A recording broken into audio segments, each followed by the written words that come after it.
أعوذ بالله من الشيطان الرجيم. بسم الله الرحمن الرحيم. ألف لام ميم. أحسب الناس أن يتركوا أن يقولوا آمنا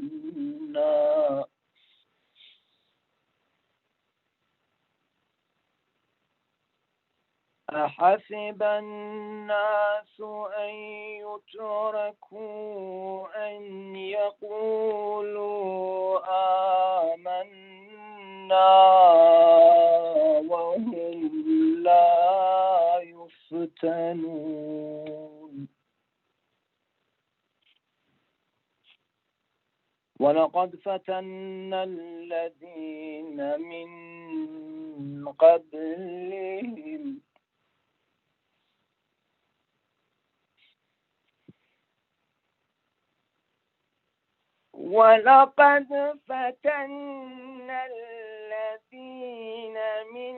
قبلهم فليعلمن الله الذين صدقوا وليعلمن الكاذبين.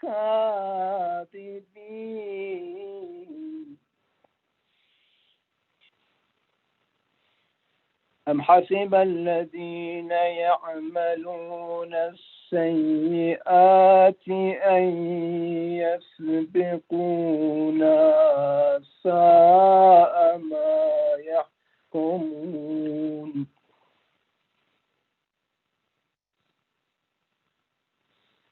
من كان يرجو لقاء الله فإن أجل الله لات وهو السميع العليم. ومن جاهد فإنما يجاهد لنفسه إن الله لغني عن العالمين. صدق الله العلي العظيم.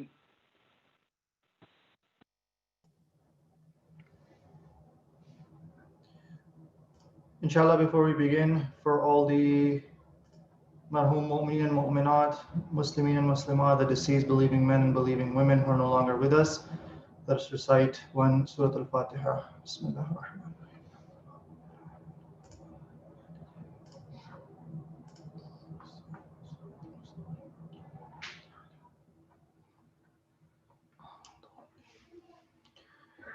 أعوذ بالله السميع العليم من شر الشيطان اللعين الرجيم.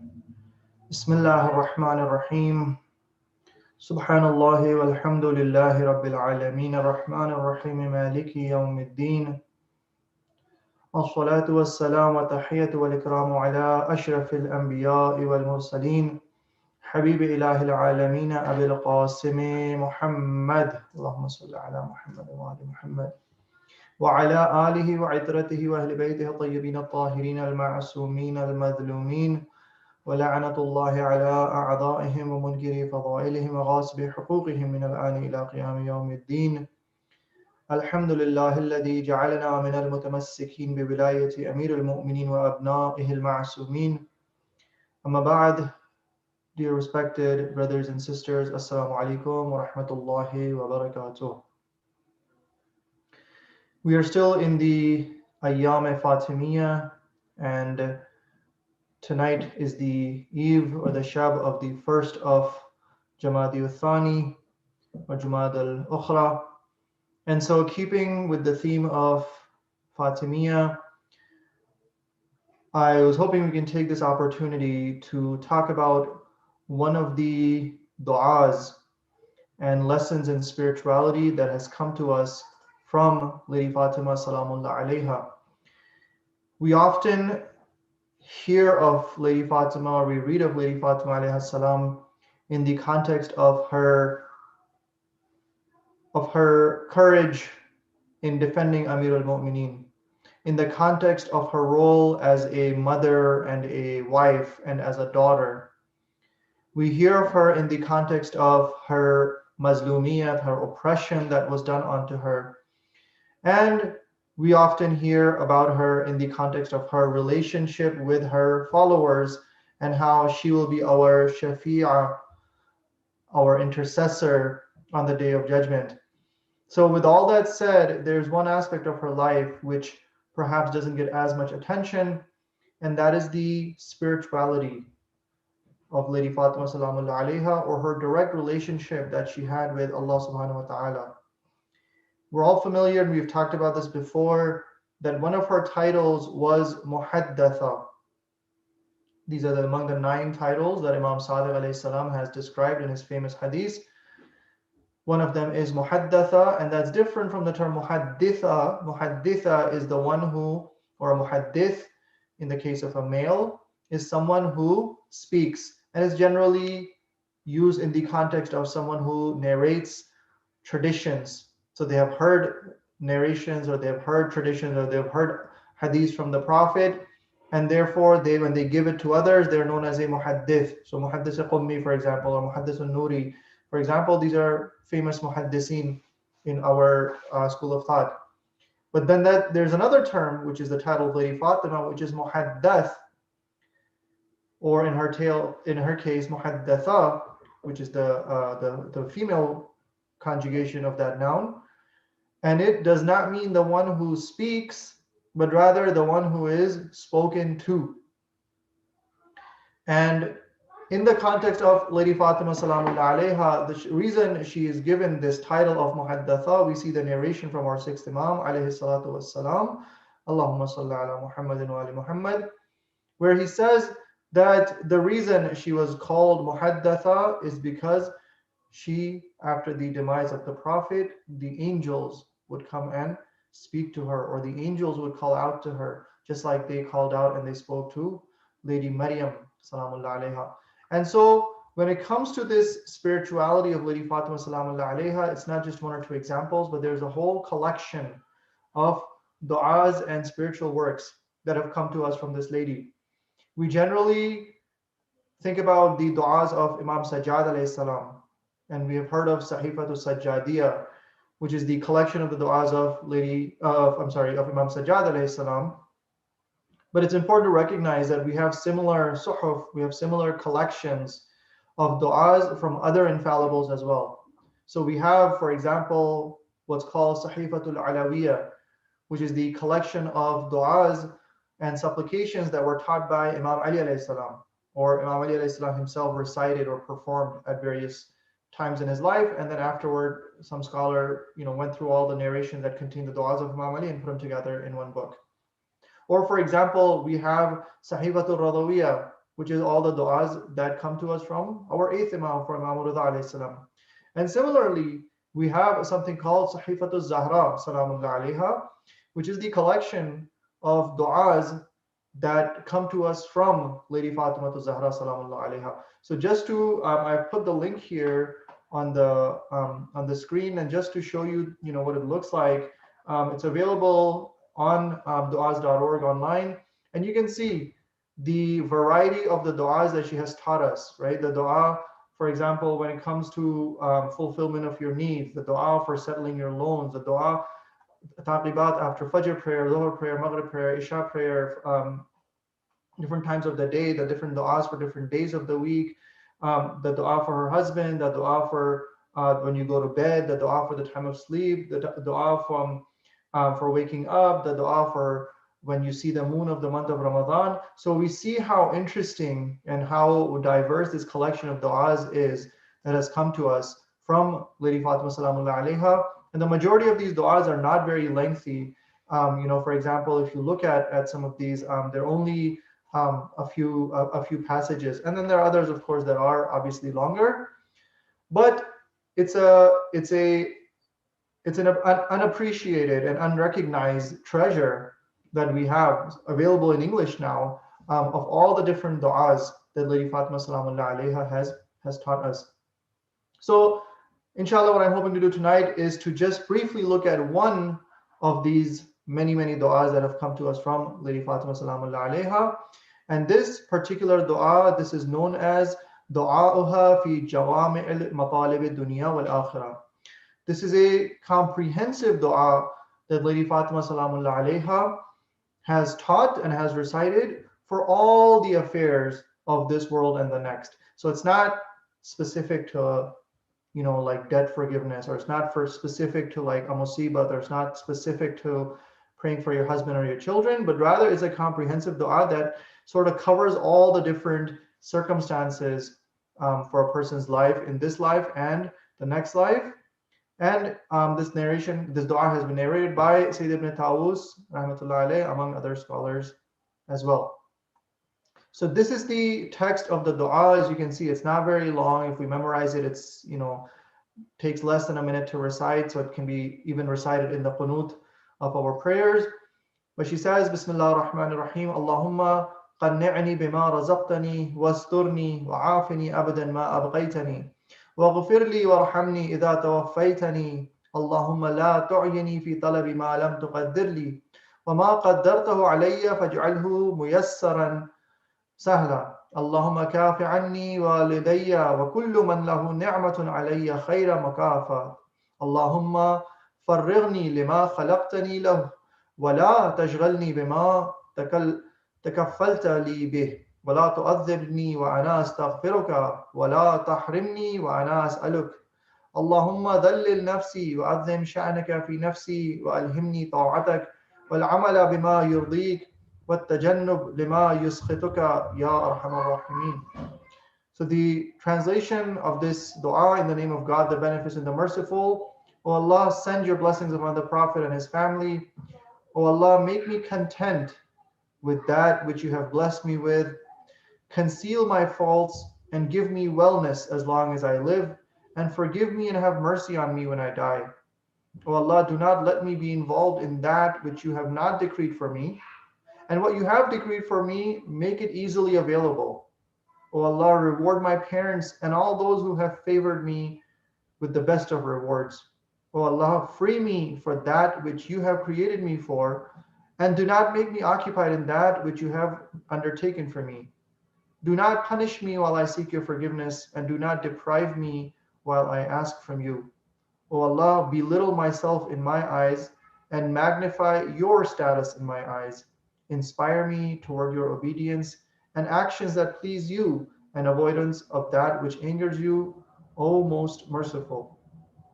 So let's just take a few minutes to look at some of the concepts and topics that she's talking about in this dua, and we probably don't have enough time to go through the whole dua, but just as a short introduction, we see that the very first thing that she asks for, that she prays to Allah, and it shows that it's not just something that's important for us to have, but it's something that we should pray to Allah to give us this frame of mind. Oh Allah, give me this mindset, which is to have qana'at.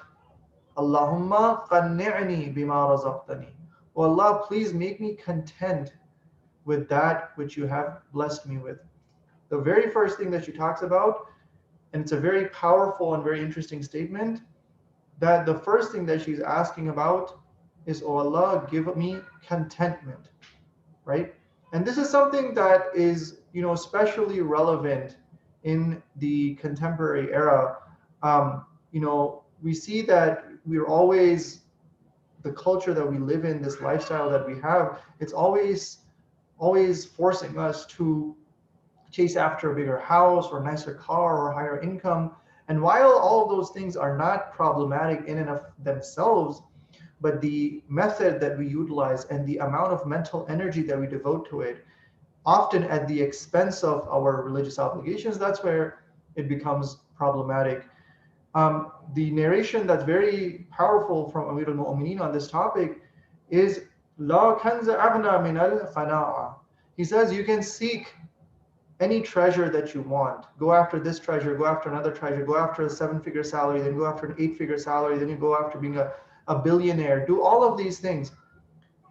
But if you don't have contentment, if we don't have qanaat and just say, okay, I'm happy with what Allah has given me, we'll never be fully satisfied and happy.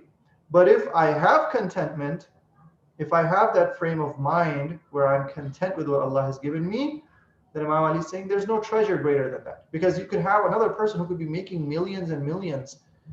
And yet, if you have qanaat, if you have contentment with what Allah has given you, then you'll be much more ghani, you'll be much more enriched than this person, because their millions is not giving them peace of mind. But your 20,000, 40,000, 50,000 even is giving you peace of mind and giving you a state of mind that is at peace and at restfulness. And we look at the society today compared to what it was 100 years ago or even 50 years ago. We all have more wealth than people did 50 years ago, right? We have more amenities, we have more comfort, we have vacuum cleaners and dishwashers and washers and dryers and smartphones and smart homes and automatic cars and all of this technology available. And yet we see that people are more miserable in general when you look at the overall state of society.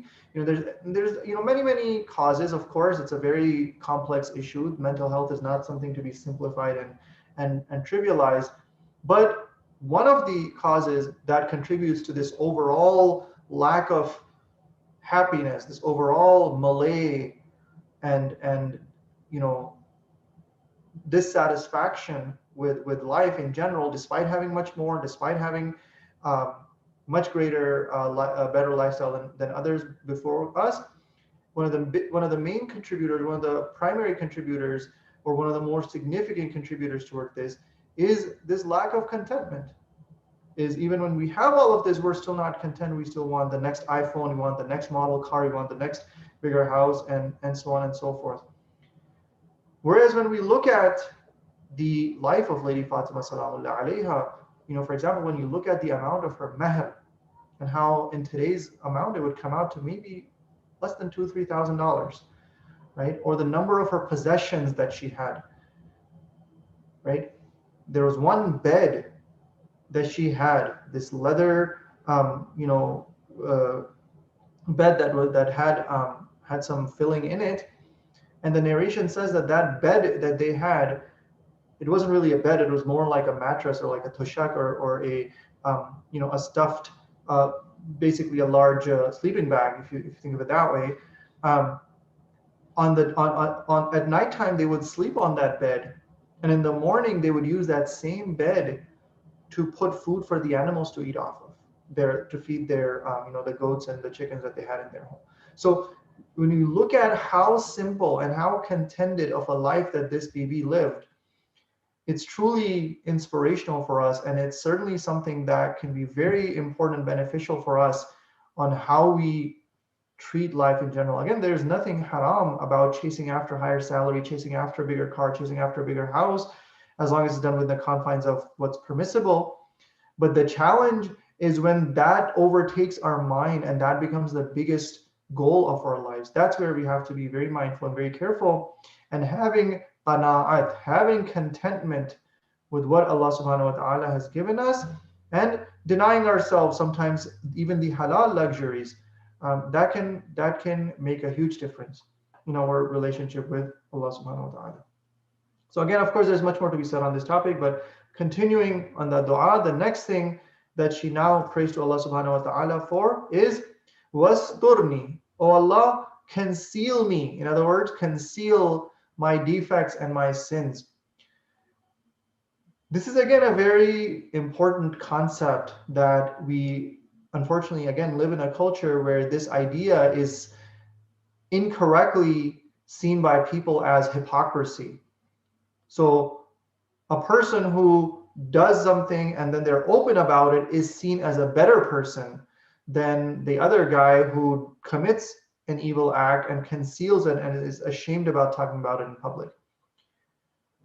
When in fact, according to Islam, when we commit a sin, The correct attitude is not to say, well, I have no, embarrassment. I'm open. My outside is the same as my inside, and this kind of attitude. That's not how we should be operating. The Islamic way of thinking is that when I commit a sin, when I disobey Allah, it is wajib, it is obligatory for me to keep that concealed, to not discuss that with people, to not publicize my sin. Right? When a believer commits a sin, 3 groups of people or 3 entities are required to conceal it. Number 1 is me, myself. When I commit a sin, it is wajib, it is necessary for me to conceal it, for me to keep it private. Number 2, it is wajib on other mu'mineen to keep it concealed. And that's why ghibat and backbiting is haram, because it is wajib for you to conceal the sin and shortcomings of other mu'mineen. And then the third who agrees to conceal this is Allah himself. And he says, I am Satarul Uyub. I am the one who conceals your defects. So when we commit a sin, this should be our approach. In fact, when we go to the opposite mindset, which is fisq means to openly disobey Allah, to commit sins publicly and have no shame and no embarrassment about it. This is actually a very dangerous frame of mind to be in, because that can cause calamities to fall down upon us, right? When I commit a sin and I keep it private, it is now wajib for other mu'mineen to keep it private. And it is necessary for Allah that He will also conceal it. But when I myself take that sitr off, when I myself take that veil off of my sin, then we know that it's not haram for other mu'mineen to backbite, right? It's not haram to backbite about a public sin that a person commits. What does that mean? It means that they don't care about keeping it a secret. They're not ashamed about it. Then why do the rest of us have to worry about being ashamed for them, right? And then the thing that takes it to the next level is when Allah says that you have no shame, then I have no obligation. I have no need to conceal it either. And not only that, but now because you have exposed your shortcoming, because you have openly disobeyed Allah, then that makes a person sometimes vulnerable and the recipient of divine punishment in different ways. Right? We say in Dua Kumayl, Allahumma aghfir li adh-dhunuba allati tahtiku al-'isam. Oh Allah, forgive those sins of mine which rip apart these veils. This protection that Allah has provided us, this secrecy and confidence and confidentiality that Allah has provided us for our sins, this is something to be thankful for. Because if this were removed, then we would become open to divine punishment and all sorts of disasters and bala and afat that would land upon us. So it's very important that we have this mindset of wasturni, and oh Allah, please always keep my sins and shortcomings and defects concealed. Allahumma la tu'ini fi talabi ma lam tuqaddir li wa ma qaddartahu faj'alhu muyassaran sahlan. Oh Allah, do not let me be involved in that which you have not decreed for me. So whatever is not written in my taqdeer, whatever is not written in my destiny, stop me from chasing after that and wasting so much time and energy going after it. And that which you have decreed for me, the things that you have written in my destiny, the things that you have written in my taqdeer, in my qadr, make it easily available for me. The overarching reminder here is that we should never forget that our sustenance and our rizq comes from Allah subhanahu wa ta'ala. That's why one of the things we say in the dua after the Isha prayer is وَاجْعَلْ يَا رَبِّي رِزْقِكَ لِي وَاسِعًا وَمَطْلَبَهُ سَهْلًا وَمَأْخَذَهُ قَرِيبًا وَلَا تُعَنِّنِي بِطَلَبِ مَا لَمْ تُقَدِّرْ لِي فِيهِ رِزْقًا. Just like we say in this dua, it's the same concept, that, oh Allah, and make your rizq, make your sustenance for me expansive, and make it easy to find, and make it close to me. And do not fatigue me with that which you have not decreed for me. Right? There are certain things that Allah has not written for me. It is not in my destiny to receive this. And at the very least, I should not be running after my sustenance at the expense of my religious and personal obligations. Yes, we should work hard. Yes, 9 parts of worship is to earn a halal living. Absolutely 100% true. But the red lines, the boundaries that we have to stay within are the boundaries of wajib and haram. Going after that sustenance should never be at the expense of committing a sin. I'm not talking about murdering someone and stealing their possessions. No one will go to that extreme. We're talking about things like don't we shouldn't be making our namaz qaza because I have so much work to do. I shouldn't be shaking hands with a non-mahram because if I don't, I might not get this job. I should not be attending those gatherings after work where there's alcohol and free mixing of the genders for the sake of my rizq. I should be careful what kind of business transactions I engage with, whether it's a, with a bar or with a, in inappropriate places or gatherings or that promote sinful behavior. Right? This is what the Prophet tells us, that do not be distracted from your religious obligations in pursuit of that which has already been guaranteed for you. Because you can go work as hard as you want and do 80, 90, 100 hours a week, no problem. If it's not part of your taqdeer, if it is not part of what's been destined for you, you will not get it. You'll just waste a lot of time and energy. So what Lady Zahra Salamullah Alaiha is saying in this dua is that, oh Allah, the things that you have decreed for me, whatever you have written in my taqdeer, make it easy for me to get. So I'm not spending 60, 70, 80 hours a week just to get the basic halal minimum that you have decreed for me.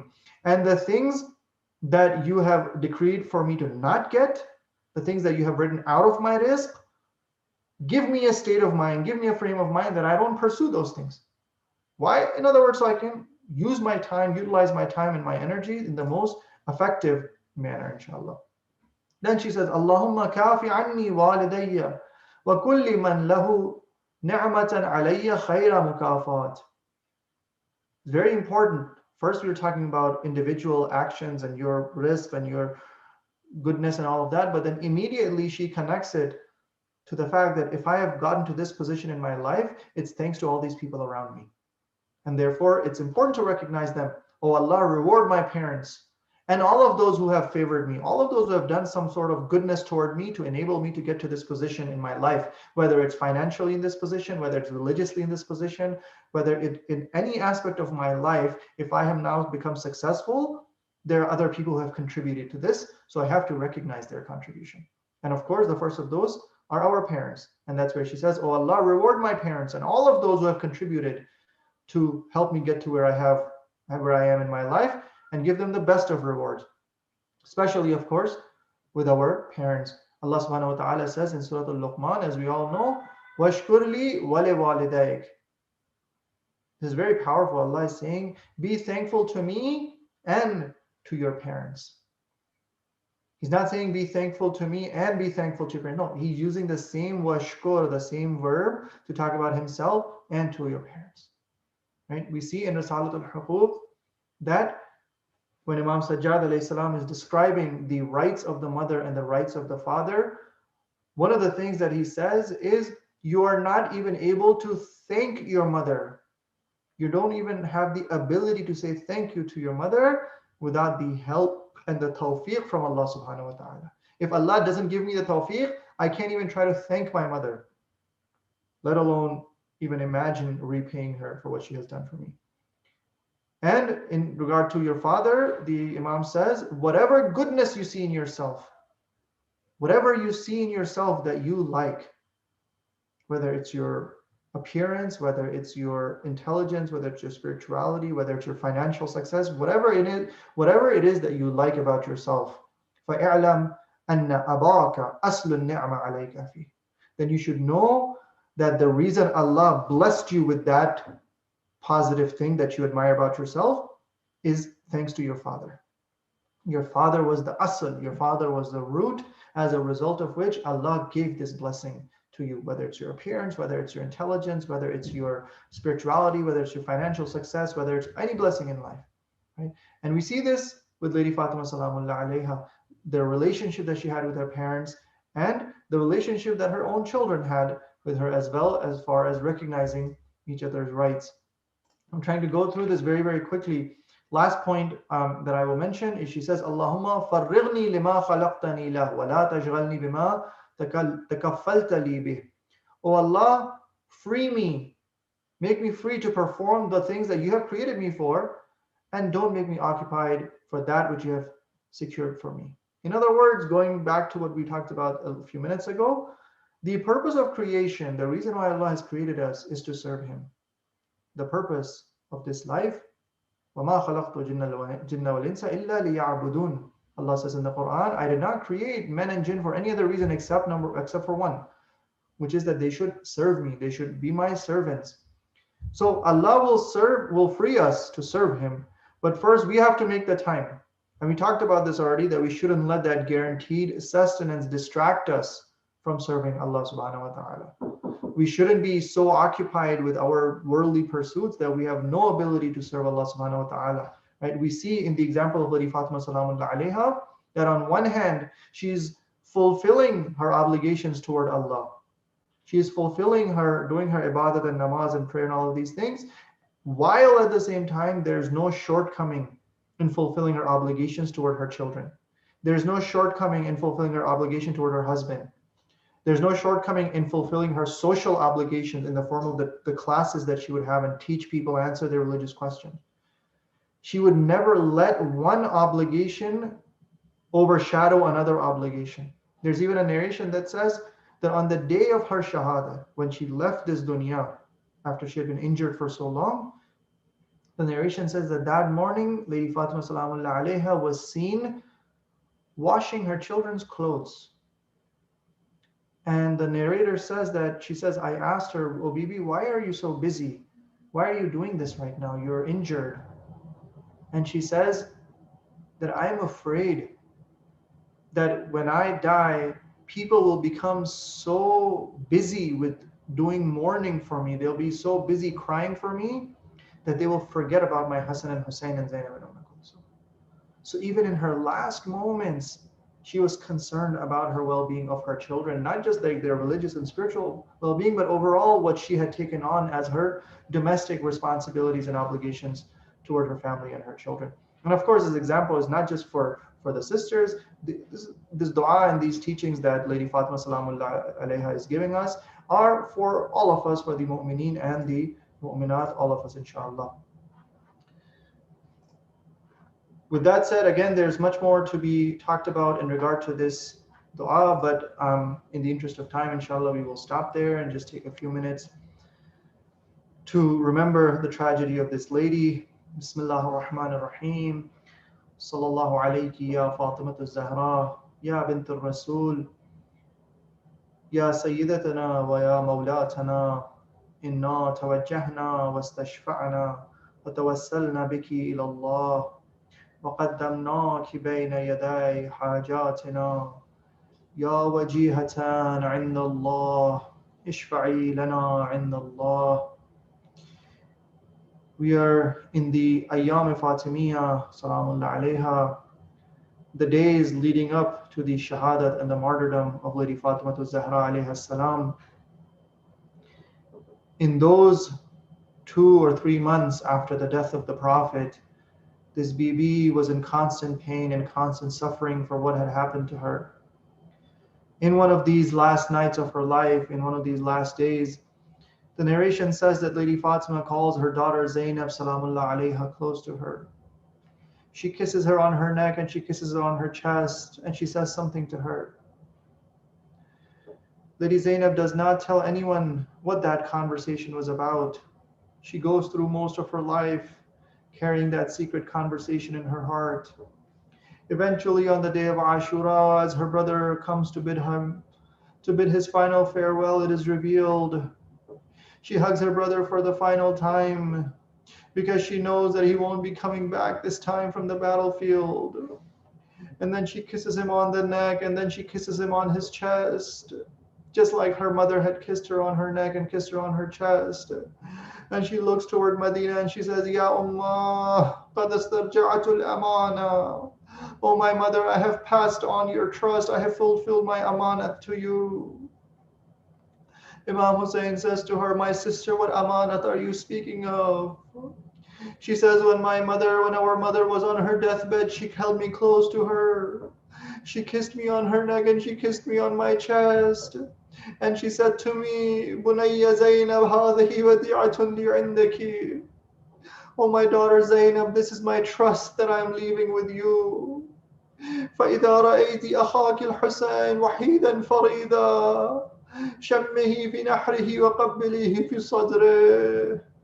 When you see your brother Hussein in his last moments, then on my behalf you must kiss him on the neck and you must kiss him on the chest. وَأَمَّا نَحْرِهِ فَإِنَّهُ مَوْضِعُ السَّيْفِ. As for the neck, that is where the sword of the killer will be. وَأَمَّا صَدْرِهِ فَإِنَّهُ مَوْضِعُ حَوَافِرِ الْخُيُولِ. And as for the chest, you must kiss him there because that is where his ribs will be crushed under the hooves of the horses. ألا ولعنة الله على القوم الظالمين وسيعلم الذين ظلموا أي منقلب ينقلبون. يا حسين.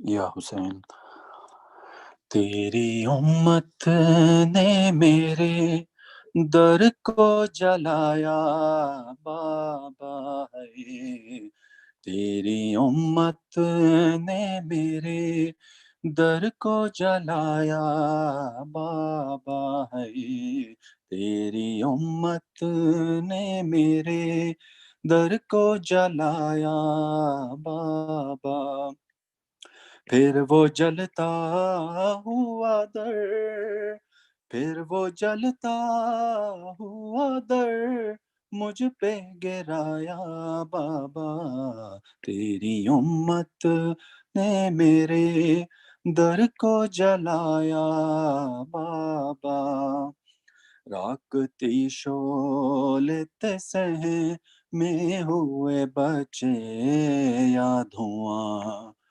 मेरे आंगन में था एक शाम गरीबां का समा, दर हटा कर मुझे फैज़ां ने उठाया बाबा, तेरी उम्मत ने मेरे दर को जलाया बाबा, लौट कर आई तो चेहरा भी मेरा जख्मी था, मेरी ज़ैनब को मेरी पेशी का पहला नौहा, मेरे बालों की सफ़ेदी ने सुनाया बाबा, तेरी उम्मत ने मेरे दर को जलाया बाबा, ले चले कैदी बना कर जो अली को दुश्मन, मैंने छोड़ा नहीं हैदर की अबा का दामन, ताज़ियानों ने मगर मुझसे छुड़ाया बाबा, तेरी उम्मत ने मेरे दर को जलाया बाबा, बैठ कर पढ़ती हूँ मुश्किल से नमाज़े शब भी, फिर भी अब्बास की खलकत की दुआ भूले नहीं, जब भी जख्मी हुए हाथों को उठाया बाबा, तेरी उम्मत ने मेरे दर को जलाया बाबा, तेरी उम्मत ने मेरे दर को जलाया बाबा, फिर वो जलता हुआ दर, फिर वो जलता हुआ दर मुझ पे गिराया बाबा, तेरी उम्मत ने मेरे दर को जलाया बाबा, या हुसैन।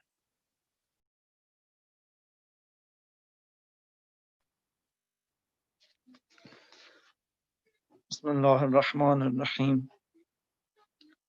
حوره سوخت در آتش، از پای تا سر آتش، بر روی مرتضی شرم، بر روی ما در آتش، حوری سوخت در آتش، از پای تا سر آتش بر روی مرتضاشن، بر روی ما در آتش. در سوخت پر سوخت یاسه پیمبر سوخت، از آه ناگاه تمام حیدر سوخت، از آه ناگاه تمام حیدر سوخت. علی به سمت مسجد روونه،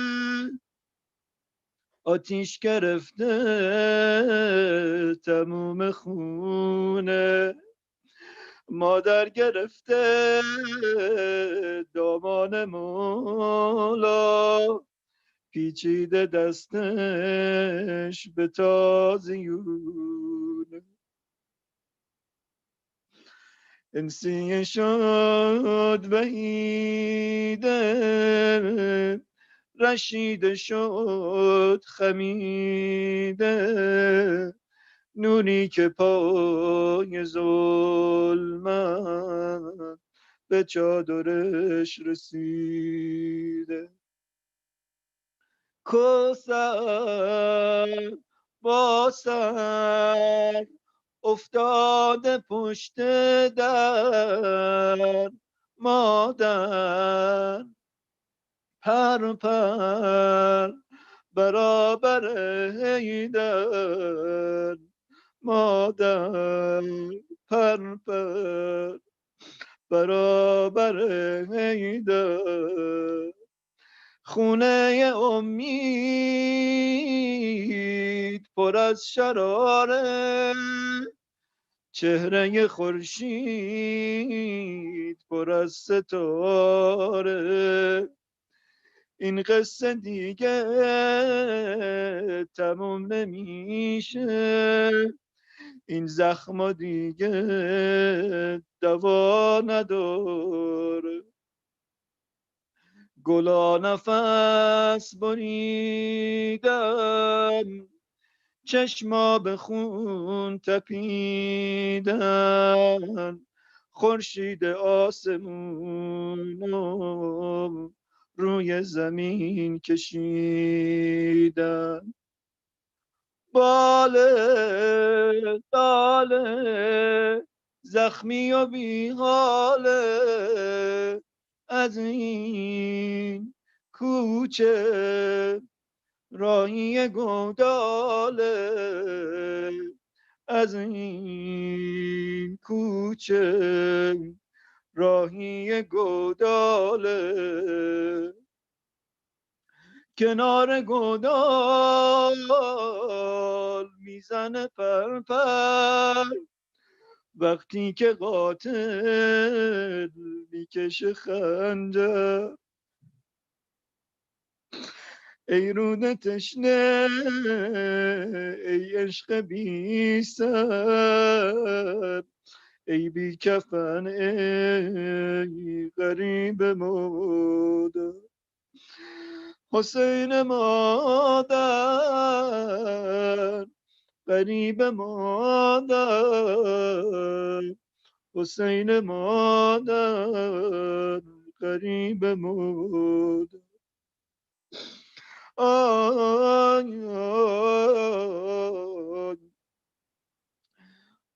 شبای آخر فاطمیه، شب جمعه و شب زیارتی ابا عبدالله، دو خط روزه و از هم التماس دو. آی آی آی تو مدینه 18 ساله رسول الله رو شهید کردن. آی آی جناب سوزن، یه 18 سالم تو کربلا شهید شد. 18 ساله مدینه دختر رسول الله بود، 18 ساله کربلا اشبه الناس به رسول الله. وقتی علی اکبر میخواست بره میدان، ابا عبدالله صدای زد علی جان قبل از این که بری چند قدم جلوی بابا راه برو، میخوام قد رعناتو ببینم. نمیدونم شاید اینجا علی اکبر امام حسین رو به یاد رسول الله انداخت، شایدم به یاد 18 ساله مدینه.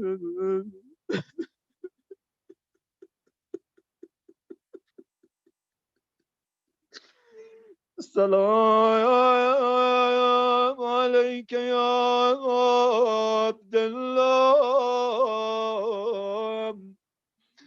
وعلى الأرواح التي ولت دفنوك. عليك مني سلام الله أبدا ما بقيت وبقي الليل والنهار، ولا جعله الله آخر العهد مني لزيارتكم. السلام على الحسين وعلى علي بن الحسين وعلى أولاد الحسين وعلى أصحاب الحسين ورحمة الله وبركاته.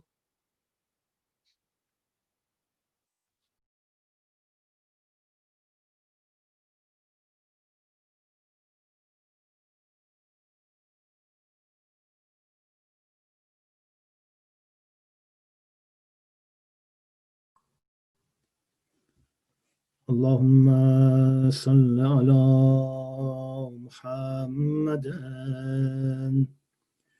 وآل محمد وعجل فرجهم. بسم الله الرحمن الرحيم. اللهم إني أسألك برحمتك التي وسعت كل شيء وبقوتك التي قهرت بها كل شيء وخضع لها كل شيء وذل لها كل شيء وبجبروتك التي غلبت بها كل شيء وبعزتك التي لا يقوم لها شيء وبعظمتك التي ملأت كل شيء وبسلطانك الذي على كل شيء وبوجهك الباقي بعد فناء كل شيء وبأسمائك التي ملأت أركان كل شيء وبعلمك الذي أحاط بكل شيء وبنور وجهك الذي أضاء له كل شيء. يا نور يا قدوس يا نور يا قدوس يا نور يا قدوس يا أول الأولين ويا آخر الآخرين. اللهم اغفر لي الذنوب التي تهتك العصام. اللهم اغفر لي الذنوب التي تنزل النقم.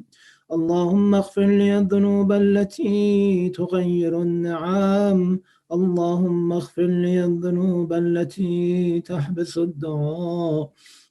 اللهم اغفر لي الذنوب التي تنزل البلاء.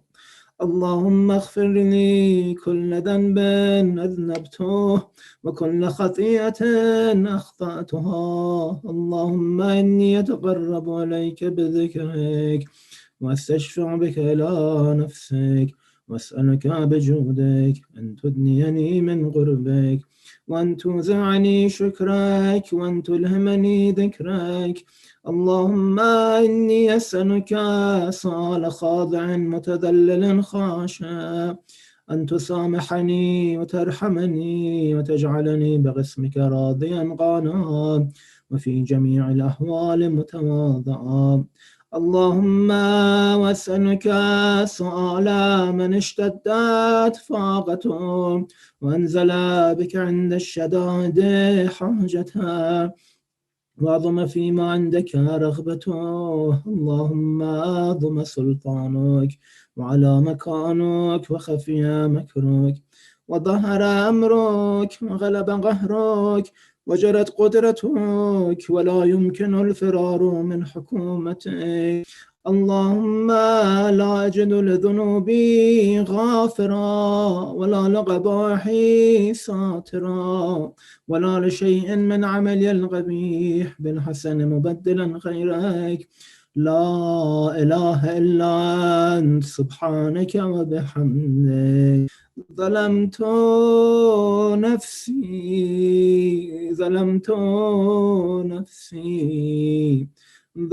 نفسي وتجرأت بجهلي وسكنت إلى قديم ذكرك لي ومنك علي. اللهم مولاي كم من قبيح سترته وكم من فادح من البلاء أقلته وكم من عثار وغيته وكم من مكروه دفعته وكم من ثناء جميل لست أهلا له نشرته. اللهم ضم بلائي وأفرط بي سوء حالي وقصرت بي أعمالي وغادت بي أخلالي وحبسني عن نفعي بعد أملي وخدعتني الدنيا بغرورها ونفسي بجنايتها ومثالي يا سيدي.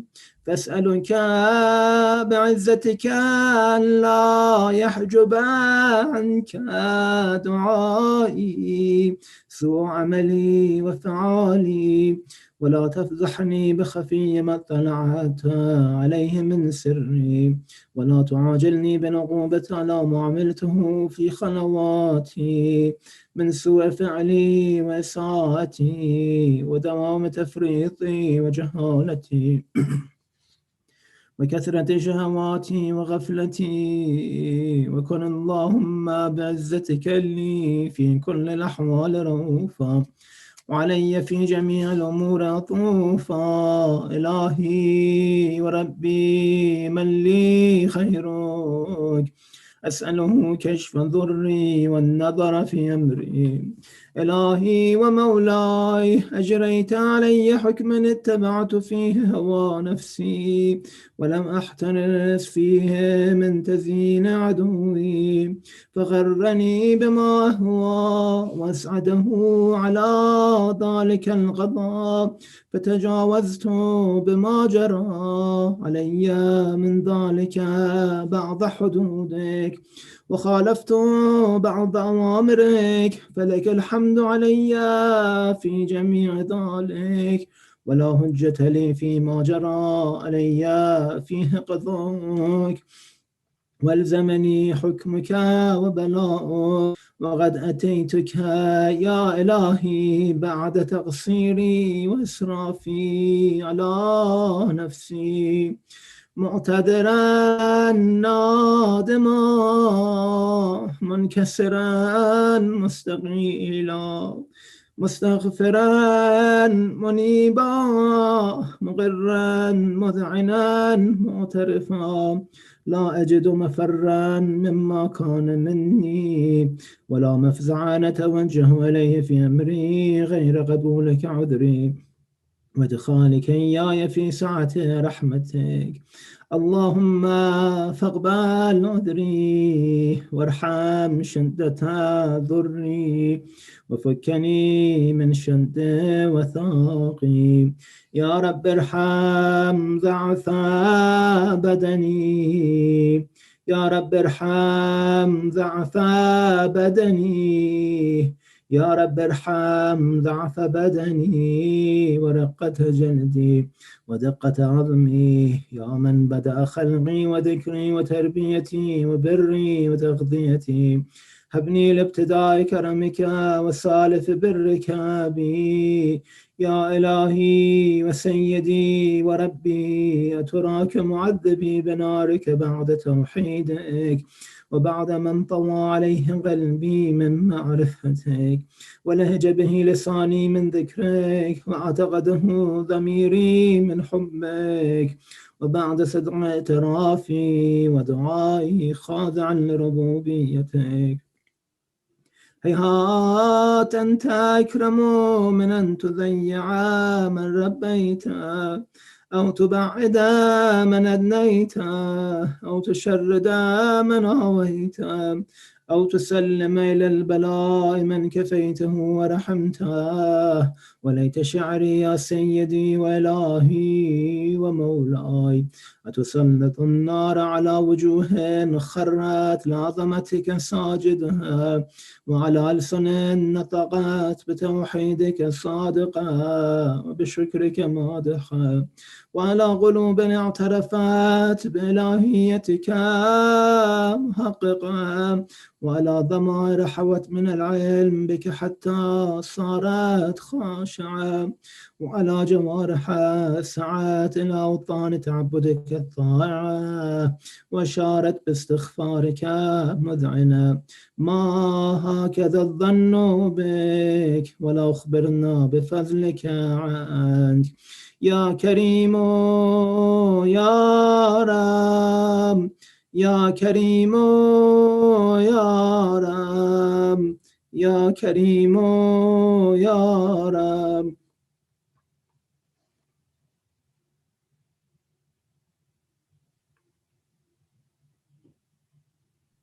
وأنت تعلم ضعفي قليلا من بلاء الدنيا وعقوباتها، وما يجري فيها من المكاره على أهلها، على أن ذلك بلاء ومكروه، قليل مكثوه، يسير بقاؤه، قصير مدته. فكيف احتمالي لبلاء الآخرة وجليل وقوع المكاره فيها، وهو بلاء تطول مدته ويدوم مقامه، ولا يخفف عن أهله، لأنه لا يكون إلا عن غضبك وانتقامك وسخطك.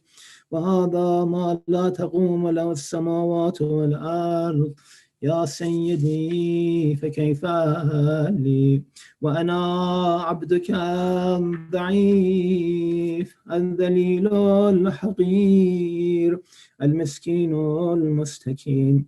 يا إلهي وربي وسيدي ومولاي، لأي الأمور إليك أشكو، ولما من هذا الجو أبكي، لأليم العذاب وشدته، أم لطول البلاء ومدته. فلئن سيرتني للعقوبات مع أعدائك، وجمعت بيني وبين أهل بلائك، وفرقت بيني وبين أحبائك أو أوليائك، فهبني يا إلهي وسيدي ومولاي وربي.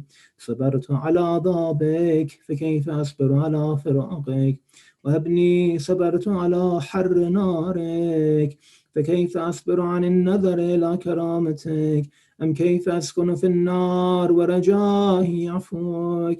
فبعزتك يا سيدي ومولاي أقسم صادقا لئن تركتني ناطقا لذجن إليك بين أهلها ذجيج الهاملين، ولصرخن إليك صراخ المستصرخين، ولأبكين عليك بكاء الفاقدين، ولأنادينك أين كنت يا ولي المؤمنين، يا غاية آمال العارفين، يا غياث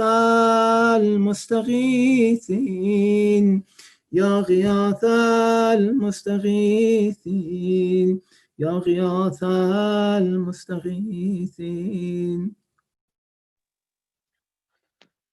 يا حبيب قلوب الصادقين ويا إله العالمين أفتراك سبحانك يا إلهي وبحمدك تسمع فيها صوت عبد مسلم سجن فيها بمخالفته وضاقت عذابها بمعصيته وحبس بين أطباقها بجرمه وجريرته وهو يضج إليك ضجيج مؤملا لرحمتك ويناديك بلسان أهل توحيدك ويتوسل إليك بربوبيتك يا مولاي فكيف يبقى في العذاب وهو يرجو ما سلف من حلمه أم كيف تؤلمه النار وهو يأمل فضلك ورحمتك أم كيف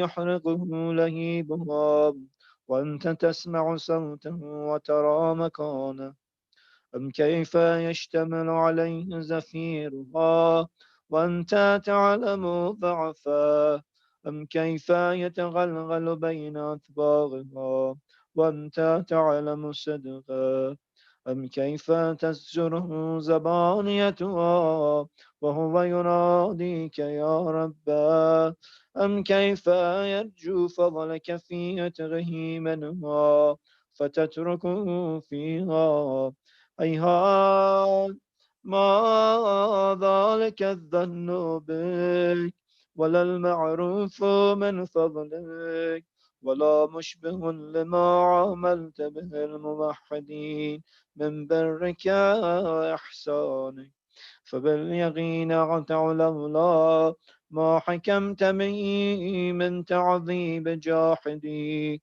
وقضيت به من إخلاد معاندي فجعلت النار كلها بردا وسلاما وما كان لأحد فيها مقرا ولا مقاما لكنك تقدست أسماؤك أقسمت أن تملأها من الكافرين من الجنة والناس أجمعين وأن تخلد فيها المعاندين وأن تجل ثناؤك قلت مبتدا وتتولت بالإنعام متكرما أفمن كان مؤمنا كمن كان فاسقا لا يستوون إلهي وسيدي فأسألك بالقدرة التي قدرتها وبالغضية التي حتمتها وحكمتها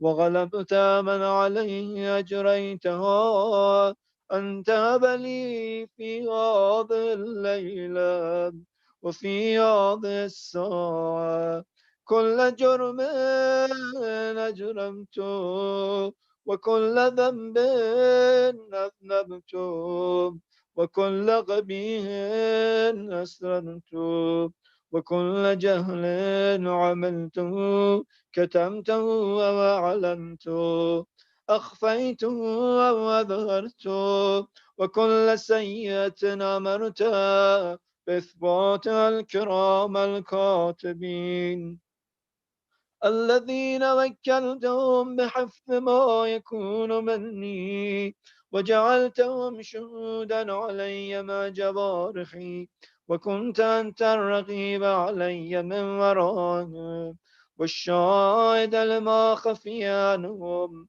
وبرحمتك أخفيت وبفضلك سترت وأن توفر حظي من كل خير أنزلت أو إحسان فضلت أو بر نشرت أو رزق بسطت أو ذنب تغفر أو خطأ تستر يا رب يا رب يا رب يا رب يا رب يا رب يا إلهي وسيدي ومولاي ومالك رقي يا من بيده ناصيتي يا عليما بضري ومسكنتي، يا خبيرا بفقري وفاقتي، يا رب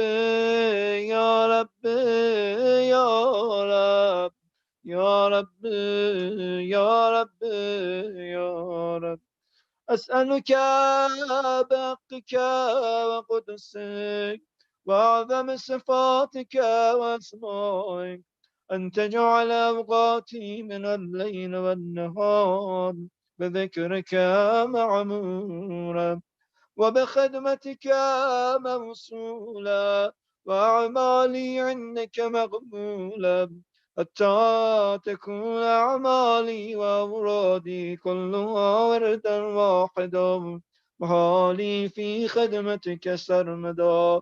يا سيدي يا من عليه مفضلي، يا من إليه شكوت أحوالي، يا رب يا رب يا رب يا رب يا رب يا رب. قف على خدمتك جباره واشتد على العزيمة جوانه وابلي الجد في خشيتك والدوام في الاتصال بخدمتك حتى أسمح إليك في ميادين السابقين وأسر إليك في البارزين واشتاق إلى غربك في المشتاقين وأدنو منك دنو المخلصين وأخافك مخافة المغنين واجتمع في جبارك مع المؤمنين. اللهم من أرادني بسوء فارد ومن كادني فكد واجعلني من أحسن عبيدك نصيبا عندك وأقربهم منزلة منك وأخصهم زلفة لديك فإنه لا ينال ذلك إلا بفضلك. وجد لي بجودك واعطف علي بمجدك واحفظني برحمتك واجعل لساني بذكرك لهجا وقلبي بحبك متيما ومن علي بحسن إجابتك وأغلي أثرتي واغفر زلتي فإنك قضيت على عبادك بعبادتك وأمرتهم بدعائك وضمنت لهم الإجابة فإليك يا رب نسبت وجهي وإليك يا رب مددت يدي فبعزتك استجبني دعائي وبلغني مناي ولا تقطع من فضلك رجائي واكفني شر الجن والإنس من أعدائي.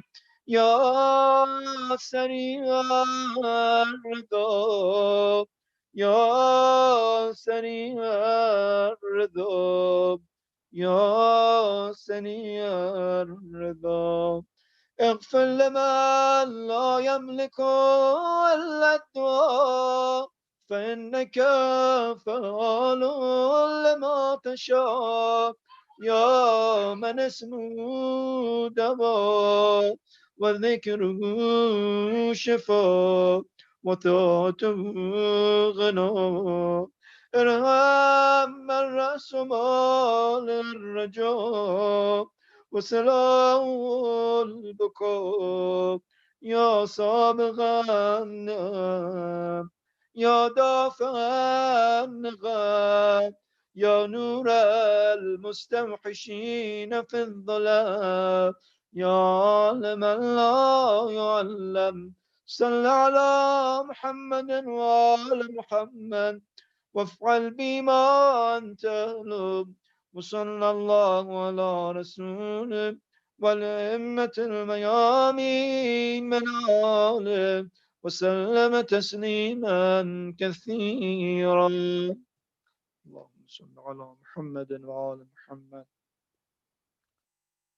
زيارة وارث زيارة آقا أبا عبدالله الحسين عليه السلام. بسم الله الرحمن الرحيم. السلام عليك يا وارث آدم صفوة الله.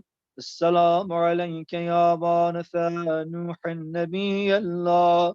السلام عليك يا وارث إبراهيم خليل الله. السلام عليك يا وارث موسى كليم الله. السلام عليك يا وارث عيسى روح الله. السلام عليك يا وارث محمد حبيب الله. السلام عليك يا وارث أمير المؤمنين عليه السلام. السلام عليك يا ابن محمد المصطفى. السلام عليك يا ابن علي المرتضى. السلام عليك يا ابن فاطمة الزهراء. السلام عليك يا ابن خديجة الكبرى. السلام عليك يا ثار الله وابن ثور والبتر الممتون. أشهد أنك قد أغمت السلام وآتيت الزكاة وأمرت بالمعروف ونهيت عن المنكر وأطعت الله ورسوله واتاك اليقين. فلعن الله أمة قتلت ولعن الله أمة ظلمت ولعن الله أمة سمعت بذلك فرضيت به. يا مولاي يا أبا عبد الله، أشهد أنك كنت نورا في الأسلام الشامخة والأرحام المطهرة، لم تنجسك الجاهلية بأنجاسها ولم تلبسك من مدلهمات ثيابها. وأشهد أنك من دائم الدين وأركان المؤمنين. وأشهد أنك الإمام البر التقي الرضي الزكي الهادي المهدي. وأشهد أن الأئمة من ملك كلمة التقوى وأعلام الهدى والعروة الوثقى والحجة على أهل الدنيا. وأشهد الله وملائكته وأنبياءه ورسله أني بكم مؤمن وبيابكم موقن بشرائع ديني وخواتيم عملي وقلبي لقلبكم سر وأمري لأمركم متبع. صلوات الله عليكم وعلى أرواحكم وعلى أجسادكم وعلى أجسامكم وعلى شاهدكم وعلى غائبكم وعلى ظاهركم وعلى باطنكم. بأبي أنت أمي يا ابن رسول الله. بأبي أنت أمي يا أبا عبد الله. لقد عظمت الرزية وجلت المصيبة بك علينا وعلى جميع أهل السماوات والأرض. فلعن الله أمة أسرجت وألجمت وتهيأت لقتالك. يا مولاي يا أبا عبد الله، أسأل الله بالشأن الذي لك عنده وبالمحل الذي لك لدي أن يصلي على محمد وآل محمد، وأن يجعلني معكم في الدنيا والآخرة. أعوذ بالله من الشيطان الرجيم. أمن يجيب المضطر إذا دعاه ويكشف السوء. أمن يجيب المضطر إذا دعاه ويكشف السوء. أمن يجيب المضطر إذا دعاه ويكشف السوء. أمن يجيب مضطر إذا دعاه ويكشف السوء. أمن يجيب المضطر إذا دعاه ويكشف السوء. رحم الله من يقرأ الفاتحة مع الصلوات.